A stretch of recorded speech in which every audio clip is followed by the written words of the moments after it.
This is the sticky glue of collaboration, where the river region community of villages can come together and interconnect for the benefit of our citizens, both young and old, and most especially for the benefit of our future. The ultimate goal is really just to reaffirm and to strengthen the commitment that we have one to another. That the Air Force is already committed here with the Montgomery, but it's also to continue to bridge that relationship that we have with the community of here of Montgomery, not only from the mayor and everyone else that's helped us and welcomed us as we are having our conference right here, just to start to really reimagine how we can actually operate with our industry partners. I think it's going to re-educate everyone about how unique Montgomery is and how special it is to the Department of the Air Force. For the things that are happening here, rather it's with technology in Montgomery or the things that you see in the college and the university, we rely upon that for defense of the Department of the Air Force, and we rely on that just in a way where we partner with our industry partners so that we can take advantage of emerging technologies, rather that's big data analytics, rather that's going to be generative AI. We know that those capabilities are actually taught here, and we can leverage that here in Montgomery, Alabama. When everybody's pulling in the same direction for a common goal, that's what it's all about. And I think Montgomery is an awesome place to do that.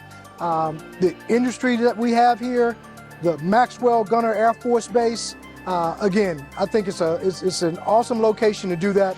And we have to create the future that we want. So that's important, okay? And we can't do it alone, okay? You can't do it alone. It's a coalition, it's a team. And that's what partnerships really are all about. So right now, with all of the universities being in this area, we get to recruit to those pool of people that come with the educational background, and then we train them to have the military side too. So when you're putting both of those together, you're getting a warfighter, and we get to train them the way we need them for the advancement of the global war on terrorism, all the other extra wars that we have on the rise. But that educational background kind of helps feed our force because of the technology, the way things are changing. It gives us what we need. You get now 2 for 1, and we get to build them the way we need them based off the job that they choose in the Air Force. It is very important for community and industry to work together for the success of our nation. Because honestly, it's personal for me. I know it's personal for a lot of people. Military is near and dear to my heart. I actually served. In order to get an opportunity to come back on another side of things as a contractor and now as the president of a business to directly support the mission in the military means so much more. It's more than me being an airman or just a warfighter. I am now actually a part of the solution that can equip the warfighter and all of our airmen and guardians to do the job and execute the mission as they need to. Montgomery has a very, very rich history. It's got a painful history, but it's also a history of the progress of America.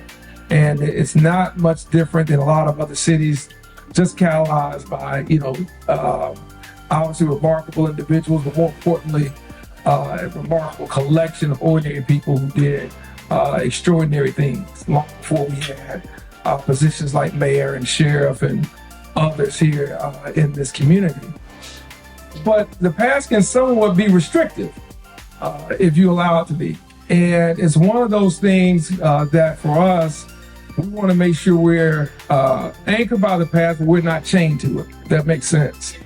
And as we think about moving forward, what I like to share a lot is that here in the city, we talk a lot about prayer and protest in politics.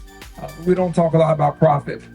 And that's the P that I really want us to focus on, particularly when it comes to Black entrepreneurs.